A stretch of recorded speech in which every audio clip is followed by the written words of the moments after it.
months they don't get paid, and these are really poor people who live on a day-to-day basis, who need the money to be paid regularly.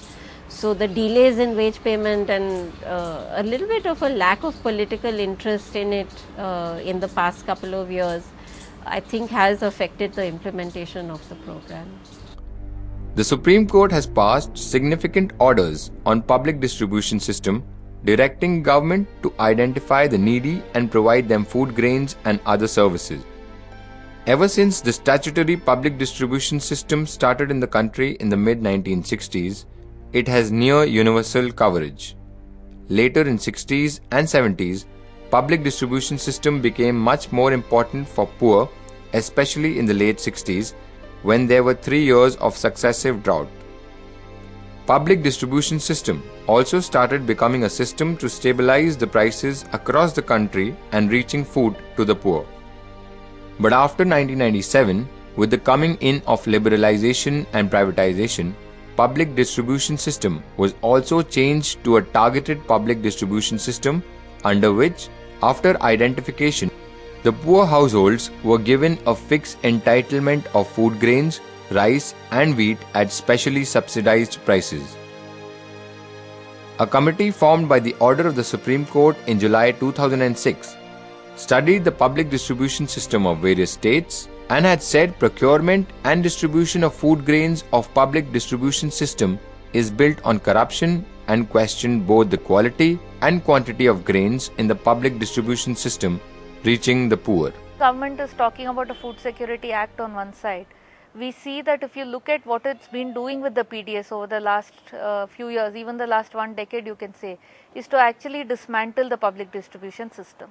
The first way, I think the seeds for this was sown in 97 itself with the initiation of the targeted PDS, where you shifted from having a universal system to making it focused on a few people.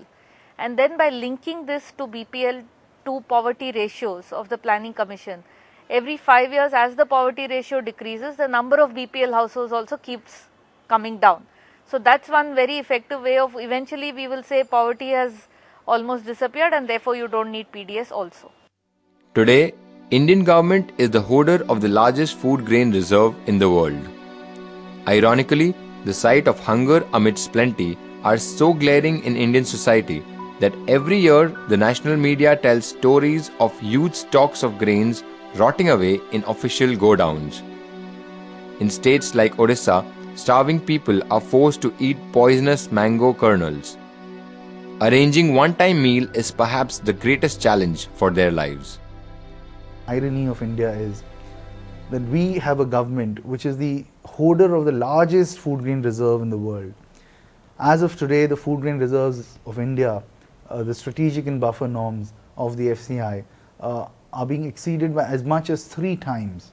Food Corporation of India has in its godowns, and the state corporations have in their godowns, close to 6.5 million metric tons. 65 million metric tons. They are holding close to 65 million metric tons of food grains across the countries. That's 6.5 crore metric tons of food grains. And yet, as you're aware, India ranks 67 out of 81 countries in the Global Hunger Index of the International Food Policy Research Institute. We have the largest number of hungry people in the world. We have one of the highest rates of child malnutrition in the world. The National Family Health Survey has shown us that 46% of our children are malnourished. The hardest lesson that half the mothers in the country teach their children today in India, the second fastest growing economy in the world, is the lesson of how to live with hunger. It's the most cruel lesson that a mother can teach her child, and yet this country is forcing half its mothers to teach this lesson to their children. And on the other hand, of course, you have this great dilemma of a government which is refusing to let go of these food grains which are rotting in godowns. Reports of hunger in the backdrop of a gigantic food stock rotting in the open have prompted the Supreme Court to intervene. Time and again, the court has asked the government to release the food grains at very subsidized rates to the poor.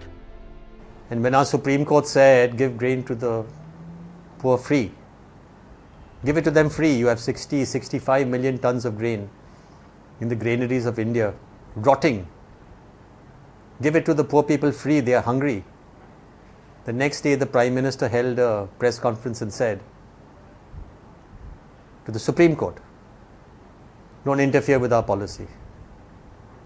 And this is what we all suspected, always suspected. Food security is central to any fight against poverty and chronic hunger in India. In the complex scenario of rising food prices, growing hunger and inequality, the Government of India initiated a process to enact National Food Security Act. The bill seeks to cover 75% of the below poverty line population and 50% of the urban population. Food rights activists say that the bill has not done away with the flawed process of targeting one over other, which excludes millions of genuinely needy families. It has failed to universalize the food security net to cover every Indian family. Food security bill, there are 2 or 3, firstly there are about 20 versions that have come out so far. So each time they keep changing their versions. The latest version, which is now up on the website, has 2 or 3 major problems. One is that it is continuing with targeting. So they have, the NSE is basically based on the NSE draft. And what they're saying here is they're talking about a limited number of 90% in rural areas and I think 75% in urban areas, of which they're making them into 2 categories. One category will get rice, wheat and millets at 3 rupees, 2 rupees, 1 rupee, and the other will get it at half the MSP. They're calling it priority group and general category. So this is basically a repetition of targeting. So they're not, again, all the problems that have happened with targeting are going to continue.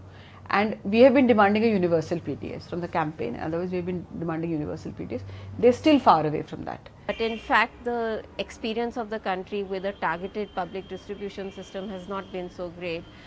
For instance, if you look at the distribution of below poverty line ration cards, what are called BPL cards, you find that amongst the poorest 20% of the population, those who count as the poor in terms of the government's poverty line, half of the poor don't have a BPL card. Yeah, so basically it's the wrong people ended up getting the card. But even more seriously, actually, because the government decided to cap the coverage of the PDS, it has led to a lot of people being excluded from the program. India has appallingly low poverty line. The current system of setting caps on the number of poverty line families has been based on the estimates of poverty by the Planning Commission using consumption expenditure. In recent months, the Supreme Court asked the Planning Commission to revise norms of per capita amount looking at the price index of May 2011. In response to the order, Planning Commission filed an affidavit in the Apex Court on September 2011 based on Tendulkar Committee Poverty Ratio for 2004 and 5. It was stated that the below poverty line population in the country is 40.74 crore and the poverty line for the urban